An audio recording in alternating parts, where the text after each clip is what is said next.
صل وسلم اللهم صل وسلم وزد وأدم وعلم وتفضل وبارك بجلالك وكمالك على زين عبادك وأشرف عبادك أشعر العرب والعجم وإمام الطيبة والغرب وترجمان بلسان القدم ومنبع العلم والحكمة والحكم أبي القاسم سيدنا وحبيبنا وشفيعنا ومولانا محمد صلى الله عليه وسلم جلو شرفا يا رب جلو شرفا يا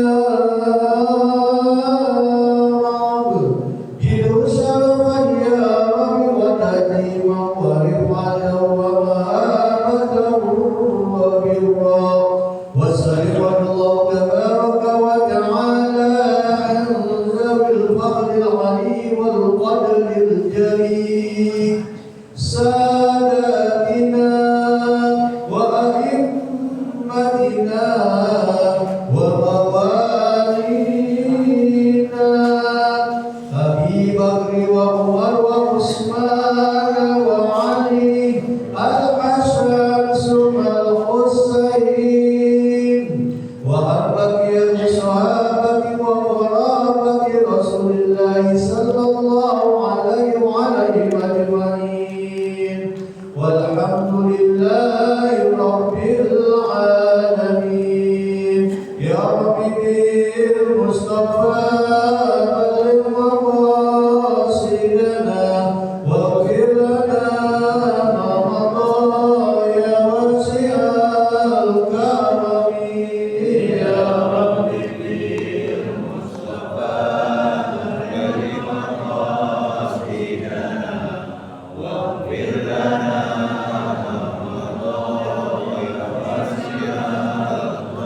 يا أكرم الخلق ما لمن ألوذ به سواك عند حلول الحادث العالمي يا رب بالمصطفى بلغ مقاصدنا واغفر لنا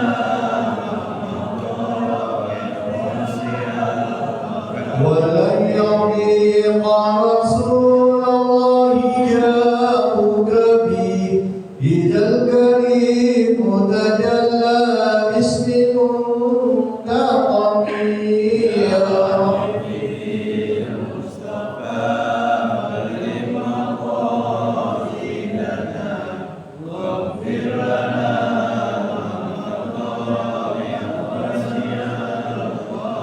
فإن من جودك الدنيا وضرتها ومن علومك علم اللوح والقلم يا رب بالمصطفى بلغ مقاصدنا واغفر لنا ما مضى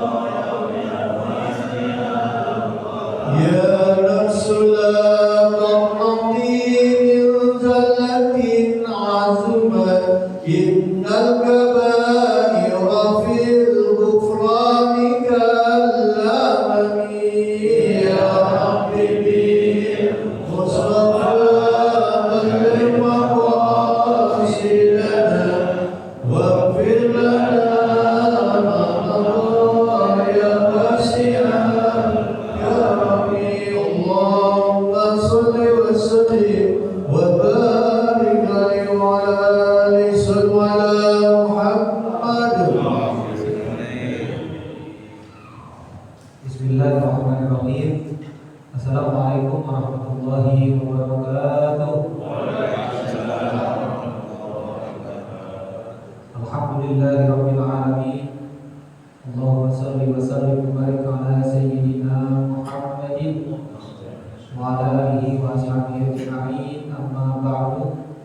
Allahumma rzuqna ikhlas bil a'mal, Allahumma rzuqna ikhlas bil a'mal, Allahumma rzuqna ikhlas bil a'mal.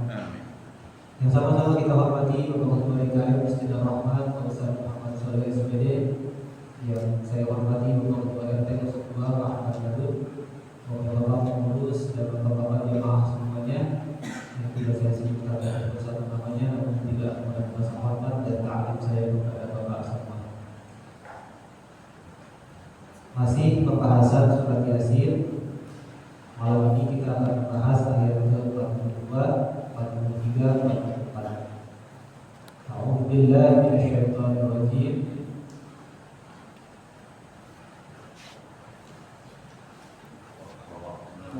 Wa khalaqna lahu min mithlihi ma yarkabun wa in nasha' nughriqhu fala sarikha lahu wa la hum yahzanun illa rahmatan minna wa mata'an ila hin.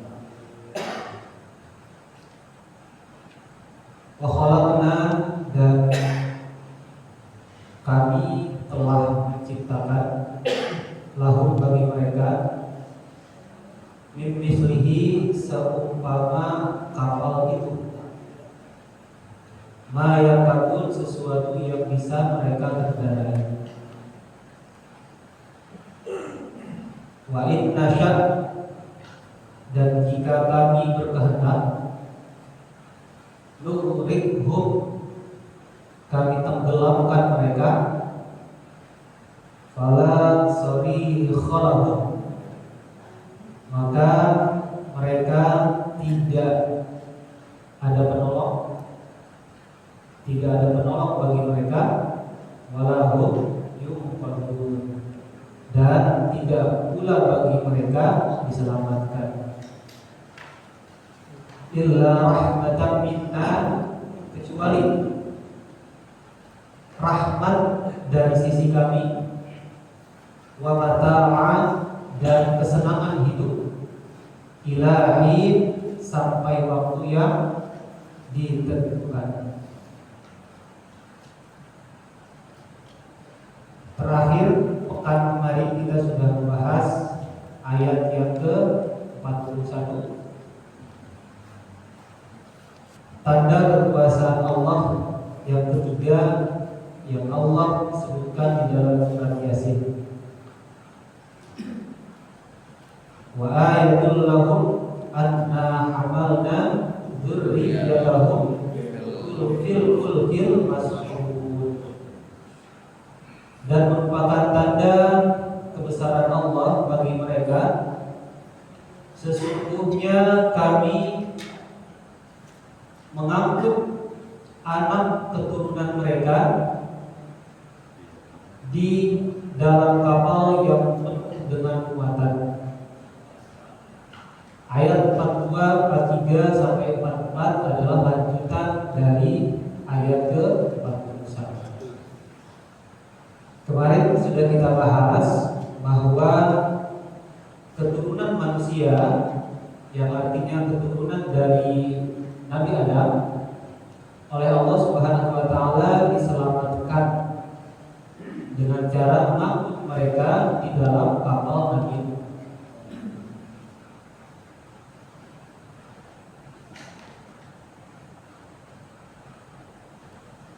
Kapal Nabi Nuh, menurut sebuah riwayat, lamanya proses pembuatan kapal ini memakan waktu sekitar 120 tahun. Sebagian riwayat 60 tahun, sebagai riwayat 300 tahun, sebagai riwayat lagi 80 tahun. Allah alam yang pasti lama, Dan pembuatan kapal ini atas perintah Allah. Proses pembuatannya oleh Allah sendiri.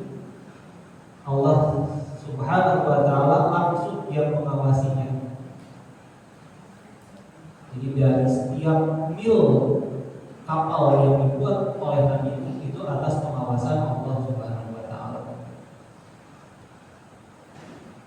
Hal ini tentu akan memberikan kesan kepada kita bahwa kapal Nabi Nuh ini canggih. Benar nggak? 120 tahun proses pembuatan kapal ini. 120 tahun menurut riwayat yang kuat dari beberapa versi itu 120 tahun. Proses selama itu berarti jadinya kapal ini adalah kapal yang mewah, kapal yang teknologinya canggih. Ada sebuah riwayat yang mengatakan, ini Israiliyat, bahwasannya pada zaman Nabi Nuh itu teknologinya lebih canggih daripada saat ini. Karena banjir datang, jadi tidak ada bekas-bekasnya gitu. Ini diisyaratkan dalam Al-Quran bahwa ketika Nabi Nuh memanggil anaknya, sedangkan anaknya itu sedang dalam posisi yang jauh. Gimana caranya Nabi Nuh memanggil anaknya sedangkan anaknya sedang ada di tempat lain? Kalau kita kan gampang, WhatsApp gitu ya. Coba nanti baca di surat Hud gitu, ayat 42, 43. Itu diisyaratkan di sana bahwa Nabi Nuh memanggil anaknya sedangkan anaknya sedang di tempat lain. Gimana caranya itu? Kecuali dengan ada alat komunikasi yang memungkinkan Nabi Nuh memanggil anaknya. Nah, saat itu memang teknologi sudah canggih karena beberapa ahli arkeologi menemukan setelah banjir bandang itu ada penemuan-penemuan yang luar biasa. Baik, Bapak Ibu yang dirahmati oleh Allah Subhanahu wa taala, besarnya kapal Nabi Nuh itu kalau panjangnya itu sekitar 300 hasta. Hastanya orang dulu, bukan hastanya orang sekarang. Tingginya itu 30, tinggi dari bawah ke atas. Lebarnya 60 hasta. Besar. Hastanya bukan hasta orang kita, hasta orang dulu. Besar, luar biasa itu. Nah, ayat 42 ini, ayat 42, wa khalaqna lahum min mithlihi ma yarkabun, dan kami ciptakan untuk mereka manusia seumpama kapal itu sesuatu yang bisa mereka kendarai. Jadi kapalnya Nabi Nuh ini adalah sebuah model untuk alat transportasi sampai saat ini. Jadi alat transportasi yang sudah lama, paling lama yang ada di dunia ya kapal terlebih dahulu. Jadi ternyata kapal ini, kapal Nabi Nuh memang bukan kapal yang pertama yang dibuat. Berpuluh-puluh tahun yang lalu memang sudah ada kapal buat alat transportasi. Nanti bisa dilihat di surat Hud gitu kan, ada orang yang lewat kapal Nabi Nuh mengejek. Jadi diajak Nabi Nuh, ngapain itu? Bikin kapal di atas bukit. Artinya kan mereka sudah tahu. Ya kalau misalkan mau bikin kapal dekat laut kan gitu, ya kan? Nah itu. Ini gambaran bahwa pada zaman Nabi Nuh ini sudah maju teknologinya dibandingkan kita saat ini. Karena Allah Subhanahu wa taala menurunkan ilmu secara utuh kepada Nabi Adam. Sedangkan jarak antara Nabi Adam ke Nabi Nuh itu tidak terlalu jauh. Kan Adam, Idris, Nuh. Kenapa ini disebut Idris? Idris itu adalah seorang nabi yang luar biasa cerdas, orang belajar. Idris itu kan apa? Kerajinan belajar. Orang yang sudah modern lebih maju daripada kita saat ini.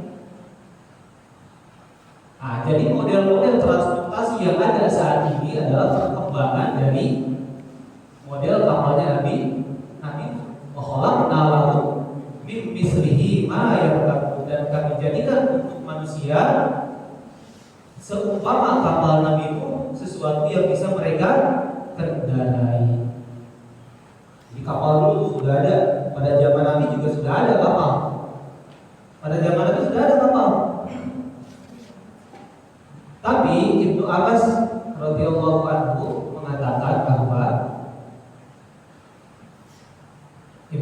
radhiyallahu anhu mengatakan bahwa tafsiran dari ayat ma yarkabun ini adalah kuda, keledai, begal apa namanya? Begal apa? Antara kuda sama keledai itu begal ya? Begal. Nah, Ibnu Abbas menafsirkan bahwa ma yarkabun sesuatu yang bisa mereka kendarai adalah itu. Ya jelas karena pada saat itu belum ditemukan kembali alat transportasi berupa mesin. Nah, sekarang kan ada kereta api uap gitu ya. Kereta api kan pertama tahun berapa tuh kereta api ditemukannya? Baru ditemukan pada abad 18. Iya, 1804. Terus kesininya apa? Motor ditemukan pada tahun 1885. Setahun kemudian baru mobil 1886. Setelah itu baru pesawat terbang abad 20 tahun 1903 pesawat terbang itu ditemukan.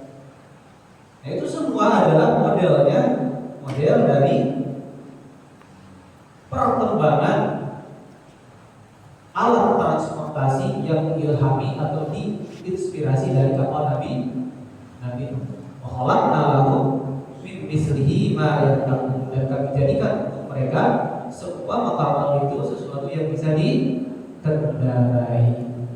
Jadi kendaraan yang kita saat ini naiki adalah ya akhirnya ini dasarnya khalaqna, dan kami telah jadikan.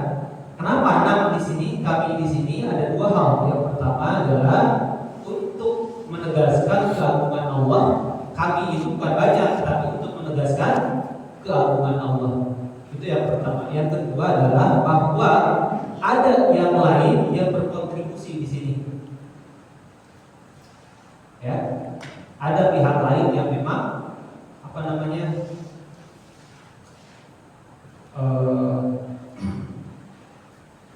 apa istilahnya? Ada orang lain yang berkontribusi dalam hal ini, artinya para ahli transportasi. Ada yang utama orang lain. Artinya Allah Subhanahu Wa Taala pada hakikatnya semua kendaraan yang ada saat ini adalah pada hakikatnya Allah yang membuat. Tapi ada orang lain yang berkecimpung juga di dalamnya. Karena itu pada hakikatnya adalah Allah Subhanahu Wa Taala. Baik. Ayat yang ke-43. Wa in nasha nughriqhum fala sari khalaqum wala hum yunqadun. Maksudnya tadi ada keterlibatan orang lain, ada keterlibatan yang lain. Kayak pada inna nahnu nazzalna dzikra wa inna lahu lahafizun. Sesungguhnya kami yang menurunkan Al-Qur'an dan kami juga yang menjaganya. Artinya selain daripada Allah ada keterlibatan yang lain, yaitu malaikat Jibril, termasuk orang-orang yang menghafal Al-Qur'an. Baik, Bapak Ibu yang dirahmati oleh Allah Subhanahu Wa Taala, ayat yang ke-43, wa in nasya nughriqhum fala sari khalaqum wala hum yunqadun. Jika kami menghendaki, kami tenggelamkan mereka dan tidak ada penolong untuk mereka, dan mereka tidak pula diselamatkan. Jadi banjir bandang ketika itu jangan kira hanya sebatas lutut, jangan dikira hanya sebatas dada. Banjir yang ada sekarang kan ya sampai merendam rumah, itu masih ini gitu ya. Dulu banjir itu sampai titik tertinggi pada saat itu, titik bumi tertinggi gitu. Puncak tertinggi bumi apa tuh? Gunung berarti. Sebuah riwayat mengatakan bahwa ketinggian air bah pada saat itu menutupi gunung tertinggi, menutupinya itu dari puncaknya masih sampai tertutupi setinggi 15 hasta. Dari puncak gunung tertinggi itu si air masih lebih tinggi lagi itu 15 hasta. Berarti kan gunung tertinggi saja sudah tertutupi. Nah, bumi pada saat itu memang sedang dalam keadaan penuh air, 100% air. Dari timur, barat, utara, selatan penuh air semua di situ. Nanti bisa dilihat di dalam surat Hud ayat 43. Wahiyat tajri bihim fi maujin kaljibal, maka bahtera itu melaju, sedangkan di depannya itu ada ombak setinggi gunung. Luar biasa. Sekarang tsunami paling berapa sih tingginya? 5 meter, 20 meter. Ini setinggi gunung ombaknya itu pada saat itu. Jadi gambaran kengerian pada saat banjir Nabi Nuh. Jadi gunung tertinggi saja sudah tertutupi. Kan sekarang kita tahu ya, titik bumi tertinggi yang ada sekarang ini apa tuh? Ada di Gunungan Himalaya, Everest ya. Gunungan Himalaya antara India, Bhutan gitu kan, Cina sama apa tuh? Nepal ya. Gunungan Himalaya ada titik tertinggi satu gunung namanya Puncak Everest. Itu tingginya itu sekitar 8.848,86 meter dari permukaan laut. Itu kerendam. Bahkan sekarang nih baru-baru ini ditemukan di puncak Everest itu ditemukan ada organisme laut di situ. Jadi ada kayak tapak kaki di situ, ada makhluk hidup di nempel di puncak gunung Everest ini. Mungkin dulu ya Everest ini bukan gunung tertinggi, mungkin ada lagi gunung tertinggi selain daripada itu. Karena air bah yang saat itu diketahui oleh ahli sejarah lebih tinggi daripada gunung, bahkan sampai bisa mencapai 80 mil tingginya dari permukaan tanah. Ini buat menggambarkan bahwa wa'in nasya'ukrikum, jika kami menghendaki maka kami tenggelamkan mereka, karena ombaknya aja segede gunung. Jadi kalau mereka tidak selamat, gak ada kita tempat. Puluhan orang yang saat itu sedang menaiki kapal Nabi Nuh, kalau Allah menghendaki mereka tenggelam semua, kita sekarang tidak ada.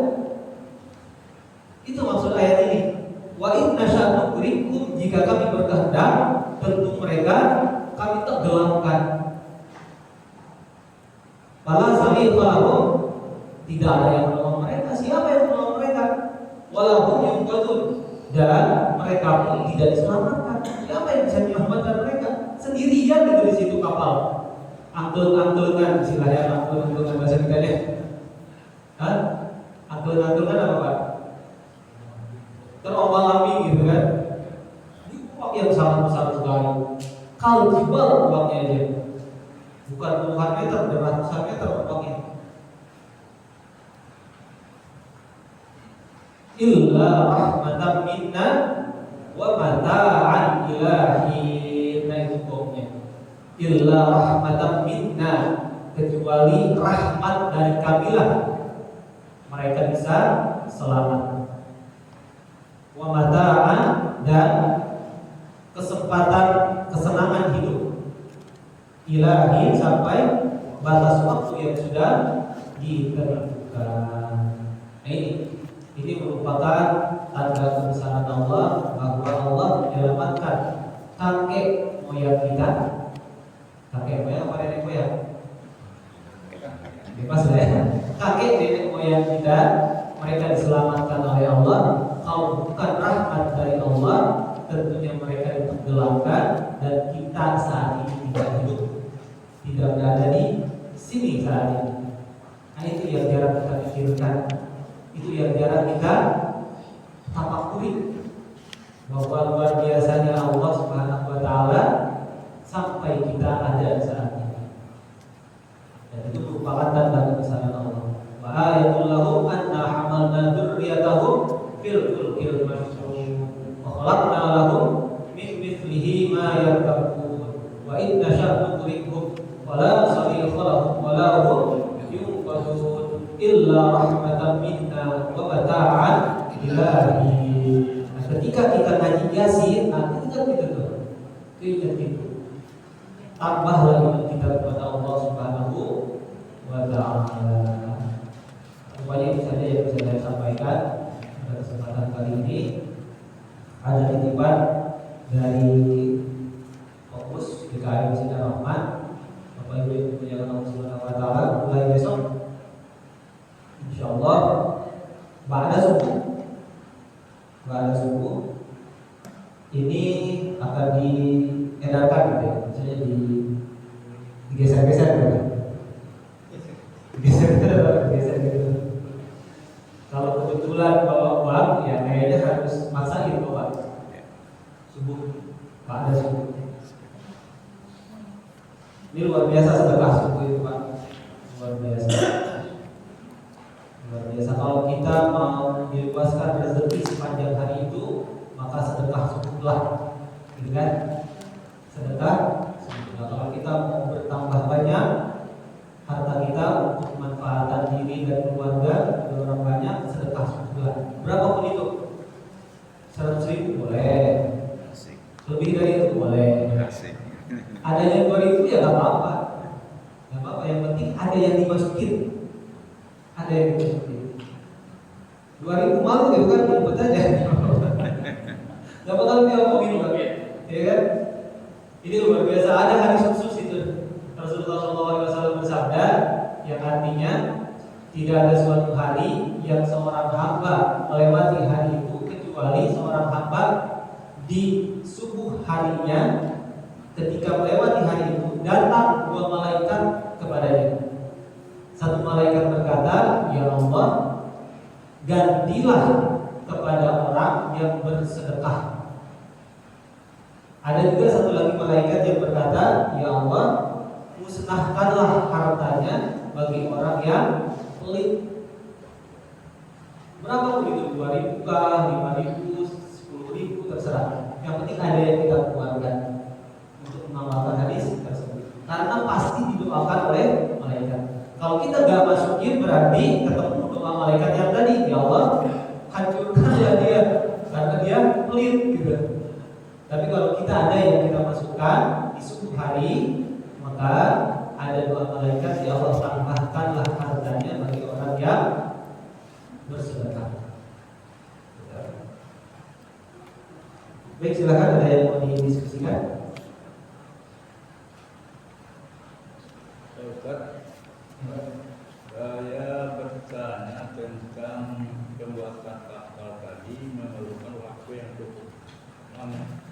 Sedangkan Allah mengawasi pembuatan itu.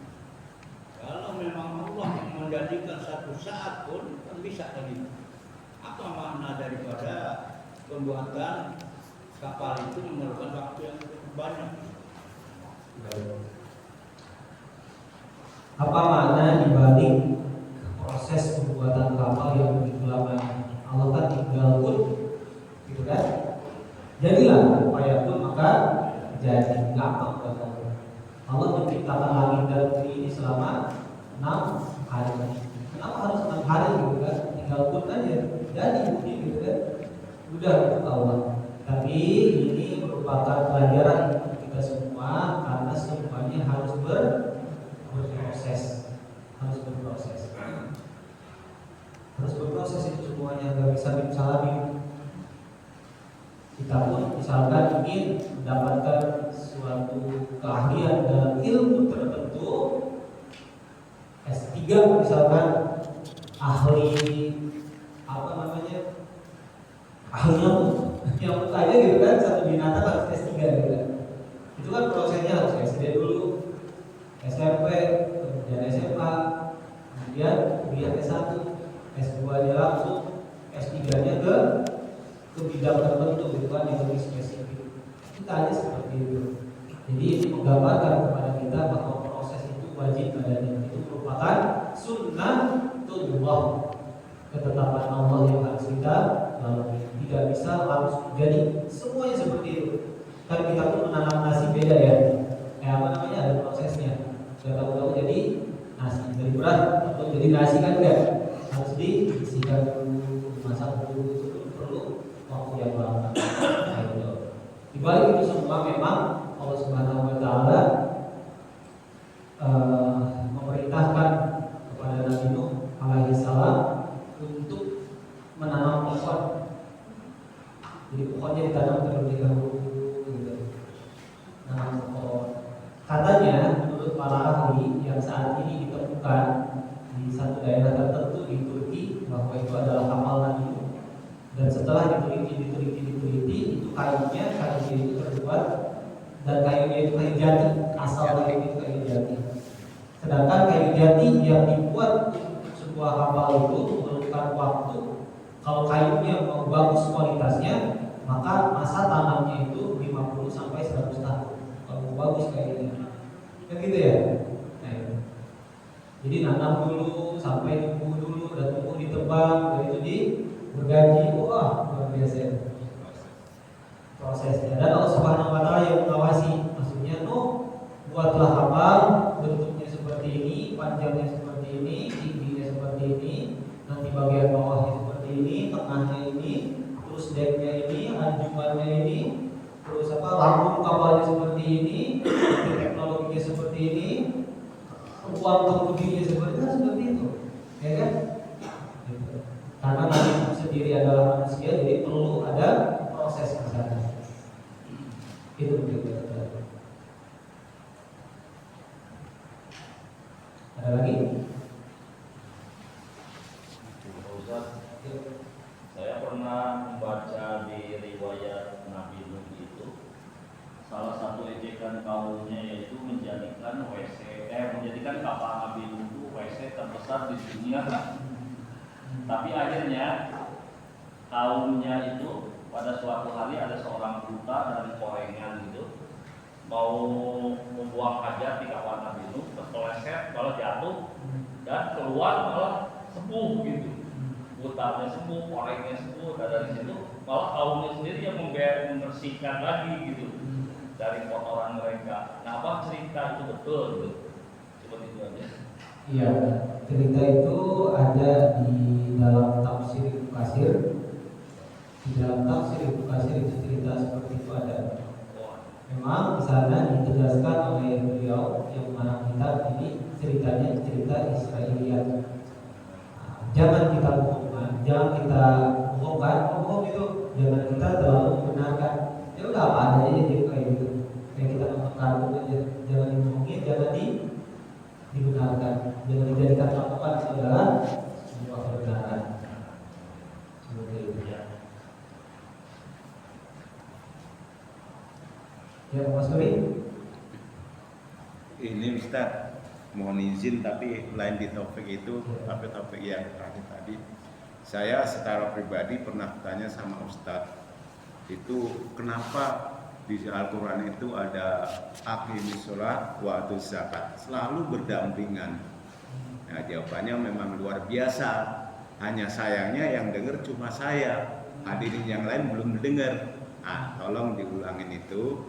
Untuk yang pertanyaan yang sering ya selalu berdampingan antara sholat dan zakat, itu memang jawabannya luar biasa. Mungkin nanti berkaitan dengan sedekah subuh itu ya, apakah untuk sedekah itu ada waktu-waktu yang tertentu, yang waktu-waktu sedekah itu adalah waktu-waktu yang tertentu yang diutamakan. Itu aja berkaitan dengan kotak amal itu ya, gitu. Keutamaan sedekah itu adalah di awal waktu. Sedangkan awal waktu semua manusia itu adalah ketika dia bangun. Ya, bangun orang-orang itu ya ketika subuh. Saat itulah dimulai aktivitasnya, dimulai juga kebaikannya. Supaya apabila dia mulai aktivitas dengan kebaikannya pula sampai akhir harinya. Kemudian pertanyaan yang tadi, kenapa ini sholat waktu zakat selalu berdampingan? Kalau ini sholat harus Allah itu kan, ketika waktu zakat ini horizontal, artinya di sini dua-duanya perintah kan, sholat perintah, mengeluarkan infak itu perintah juga, dua-duanya perintah kan. Artinya kalau Allah memerintah kita, berarti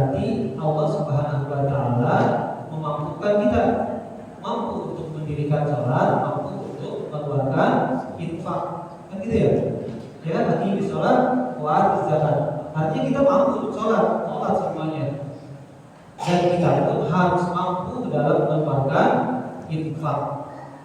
Gitu. Artinya memiliki harta untuk kita infakkan itu. Kalau infak kan berarti harus ada hartanya ya. Memiliki hartanya pun kita harus. Jadi cara supaya kita memiliki harta adalah dengan cara kerja. Artinya dalam hal ini kerja untuk memiliki harta wajib hukumnya.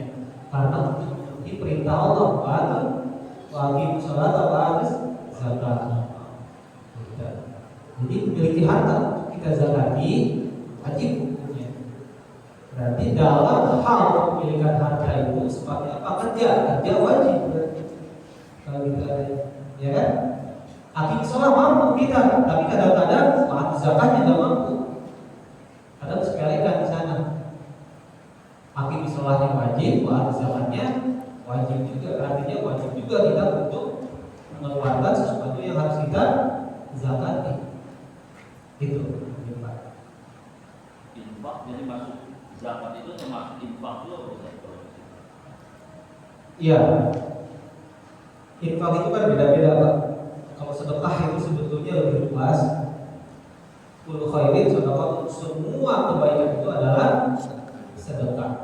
Tapi kalau infak itu memang yang bisa dimanfaatkan oleh kebanyakan orang. Dalam hal ini bisa dimanfaatkan makan, minum, harta benda, gitu. Yang dimanfaatkan itu bisa beralih tangan gitu. Kalau infak sistemnya, makan kan bisa kita alihkan ke masoleh, bisa alihkan ke bagus, emas bisa saya alihkan ke masoleh, gitu. Jadi semuanya bisa merasakan kalau kita alihkan. Tapi kalau sedekah berbentuk senyum kan kita nggak bisa ngalihin. Senyum saya bisa saya alihkan ke masoleh kan nggak bisa. Nah itu. Jadi infak ini bisa dialihkan ke orang lain supaya orang lain itu menerima manfaat dari apa yang kita berikan itu. Berarti ini salah satu. Harusnya infak subuh dan sedekah subuh. Sedekah kan lebih umum. Boleh sedekah, boleh infak. Ada perbedaan sedekah dan infak. Kalau sedekah itu kan senyum kan sudah mau sedekah. Tapi kalau infak kan khusus Harta. harta. Kalau sedekah kan Infak itu adalah sedekah. Infak sedekah. Tapi tidak semua sedekah adalah infak. Tapi kalau sudah ditulis di sini sedekah subuh, masa ya kita mesti nyumin gitu. Berapa aja gitu. Kayak gitu, kita kan paham gitu kan. Ya, paham nggak? Kalau itu lewat depan kita nanti harus ada yang dimasukin kan? Nah, mungkin kita cuma senyum. Lewat kayak kereta api gitu kan, nggak keren-keren. Gitu. Ya boleh lah, itu kan masalah bahasa ya. Infak boleh, sedekah boleh. Tapi yang tepat mungkin infak Ustaz. soalnya ada pembahasan. Iya. Gampang itu. Betul. Apa nanti? Pais ganti katanya Pais makanya. Tapi kita sebetulnya paham. Dan kadang-kadang kita permasalahan sesuatu yang nggak masalah. Dan itu sudah paham ya sedekah ya kan? Harus ada yang dimasukin ke sini. Ini nggak masalah kan? Itu masalah yang sederhana. Itu masalah yang sederhana. Mungkin ini pertanyaan terakhir Pak, Ya. terkait dengan sedekah dan manfaatnya. Apakah betul ada riwayat yang mengatakan orang yang sudah meninggal itu ingin hidup kembali, hanya ingin bersedekah? Iya. Betul. Itu di surat Al-Munafiqun. Surat Al-Munafiqun itu surat yang ke-63. 63. Hah?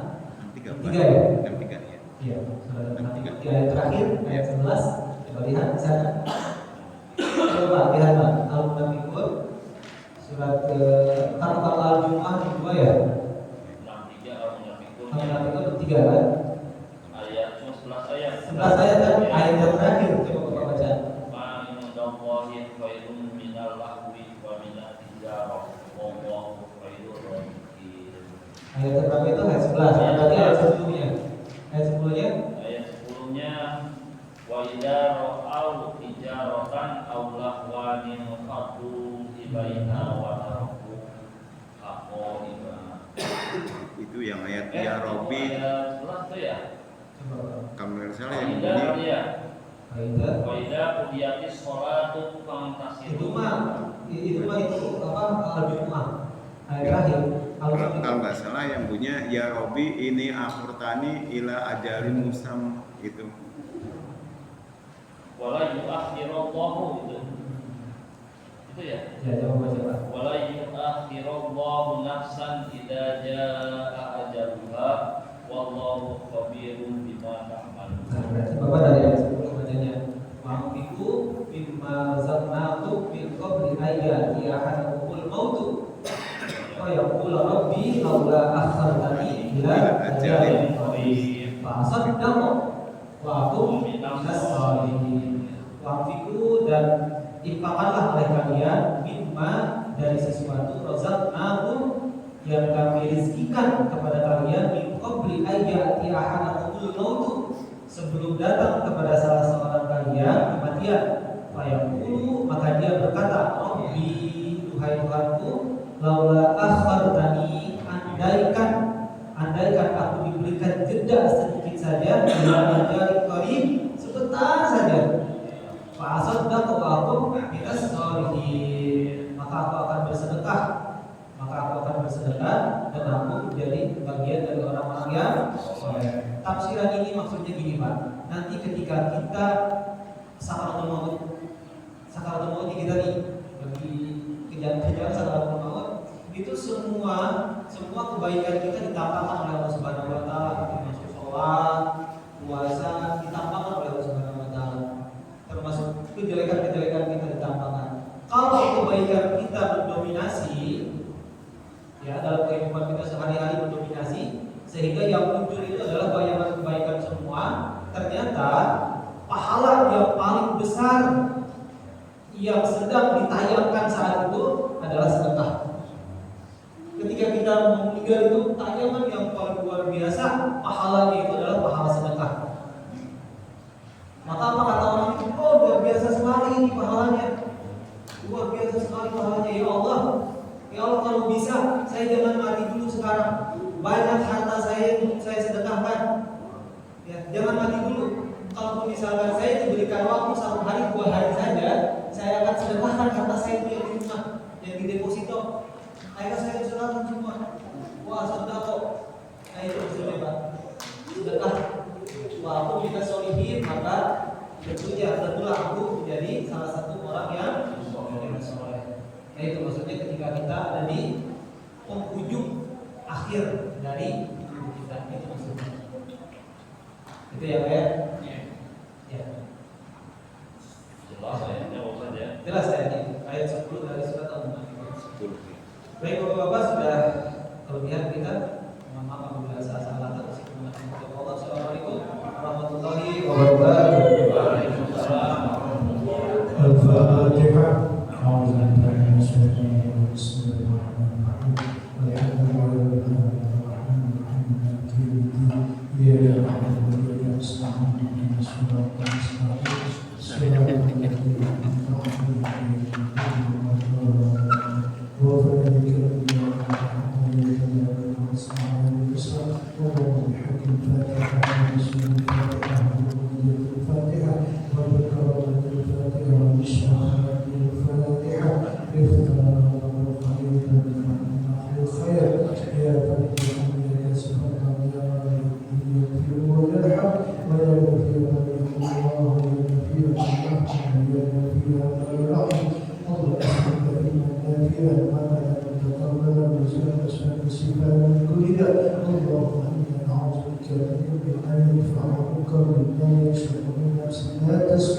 ومن آل لا يسمع